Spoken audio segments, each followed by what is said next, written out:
guess that's about as good as this thing's gonna shoot. It's spring. We're back out at it.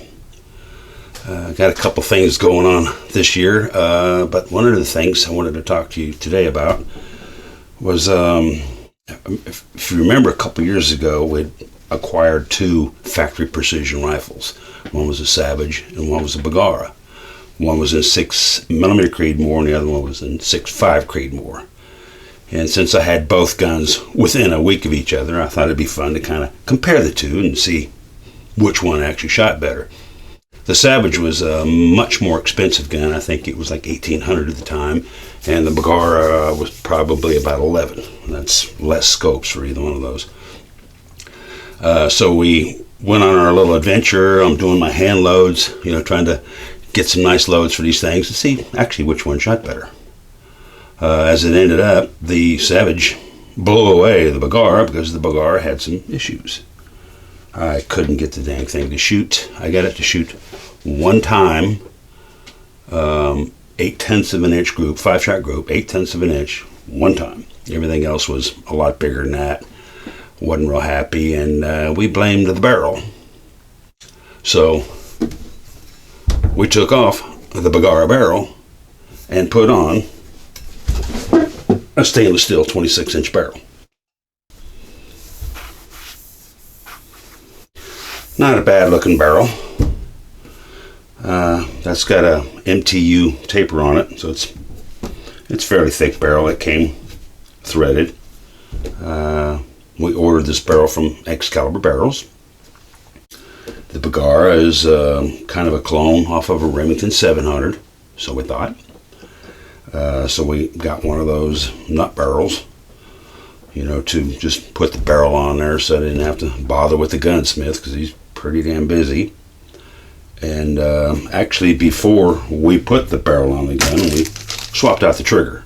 Still trying to get this gun to shoot. The factory trigger wasn't too bad, but I said, let's give it as much chance as I got. We put a jewel trigger in it. That didn't help. The scope that's sitting on her now is our Weaver target scope. That's the straight 36 power target scope. That got put on there because the Diamondback that we had gotten that was on there, I don't know if you remember from the other videos, this was on the Savage. I ended up taking the one that was on here off and putting this one on here because the Savage was shooting better. This is actually came back from Vortec. We sent this out to have it repaired because it was doing some funky stuff with the not holding zeros right and not clicking, and the focus was off on it pretty good. I run this thing all the way out to infinity just to get it in focus at 100 yards. So they sent us a new one, which I'll end up probably putting back on there. The barrel showed up. Figured we're just going to go ahead and throw this barrel on there. And that's when we ran into our first problem. The Remington Rim-Age replacement barrel for this thing was not for the Bergara. Yeah, the threads fit, it screwed in all right, but this Bergara is what they call a coned bolt. I don't know if you can see that. See the tip of that bolt right there? Here's a Remington style bolt, and you can see the difference. See how it's got the step up where this one does not. So the barrel would not work with this. I couldn't get the headspace set right. So it went to the gunsmith just to have him machine a little bit off the edge of the barrel.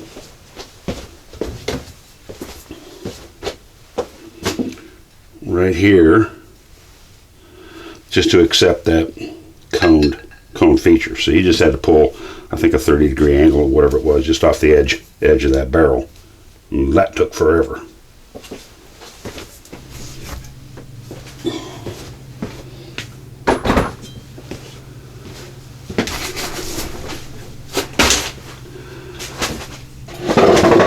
So by the time I get the gun back from the gunsmith, we're into the fall.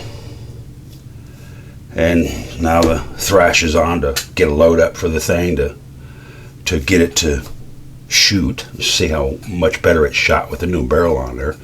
And it got better.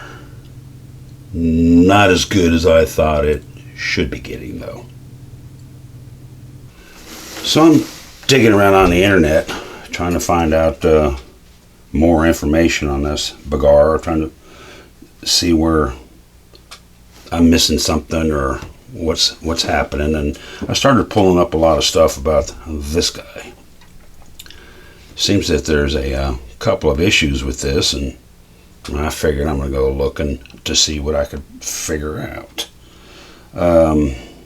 This thing's kind of a bear to take off, because the normal tool that I have to get on those, with the way this thing is shaped with that funny angle on there, is kind of hard. But I'm going to try to get this thing apart so I can show you what I found inside this bolt. Now this thing's been a little difficult for me to get it apart, so I'm not going to push the issue real hard. I did have a hard time with this thing last time, but let me zoom you in and get you a closer look here, so maybe I can show you what I was talking about. I was really wanting to kind of check this spring out, see if there was anything funky going on with it, if it's coil bound. These things are supposed to kind of slide in there nice. Wasn't having a lot of problems with that, but I did get it apart, pulled the spring off there, and the actual firing pin itself is coated with something black. I don't know if that's Cerakote or whatever it is. You can kind of see the little shiny marks right here where it's actually rubbing that coating off. Well, this whole thing was coated like that, and underneath that spring was a bunch of those marks. You could see where it was coil binding in on that spring, and I'm guessing it was dragging on there and not giving me a nice clean drop. So I sanded off all that coating that was on there and hit it with my buffer and polished it up real good. And I even got right on this thing here too, to make sure everybody was sliding in there like it should. Not sure why it's coated, maybe to protect it from rusting or whatever. I've got a little bit of light oil on it, and I'll have to keep an eye on it to make sure it doesn't rust up. But after doing that, I can actually drop the hammer on the thing, and I could hear it hitting a lot better than what it was. So I figured, well, maybe that was our problem the whole time with our accuracy. Some of the other stuff I was seeing on the internet about these bolts, I don't know if you can actually tell that in that camera, but there's a flat spot on this thread. So you got a little bit of thread here, flat spot, and thread here back over to the other flat spot.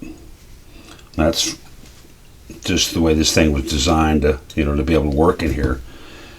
That feels like aluminum, and I have seen some of these guys complaining about these threads stripping out, and the bolt actually stepping out of there. While they're trying to shoot it actually kind of uncocks itself. But this one doesn't seem to have that issue. And most of it just seemed to be the firing pin was probably dragging up on it.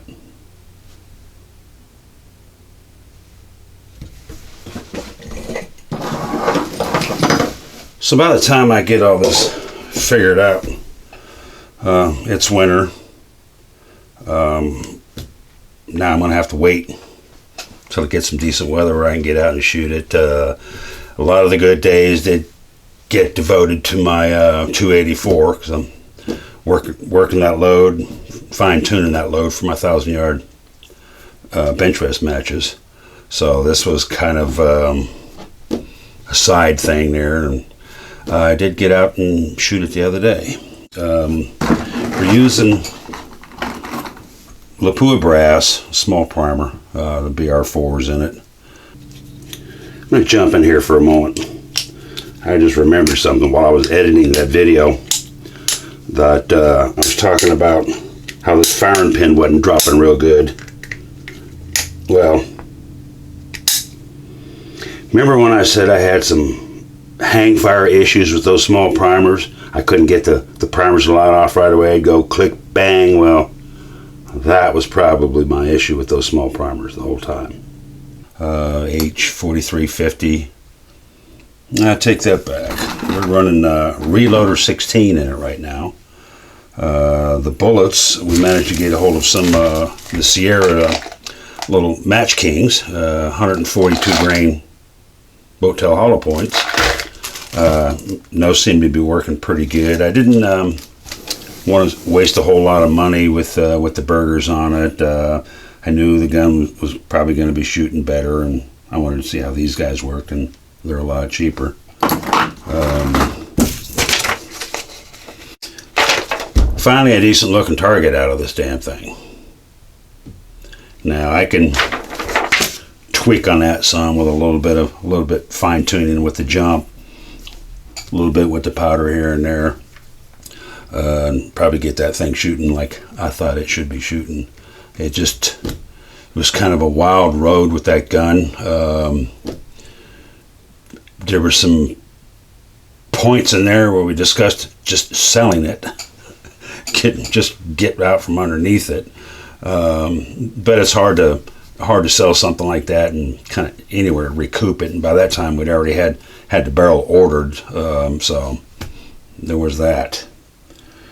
But I'm going to get out and shoot a little bit more, do some fine tuning, and get this scope put back on there and see if it works like it's supposed to. Internet searching on that too kind of had some histories with the same issues I'm using, so that might need a scope upgrade. But for now, I just wanted to finish this off and let everybody know where we're at with this thing. A lot of people were asking, what happened to that, and now you know. So we'll catch you next time.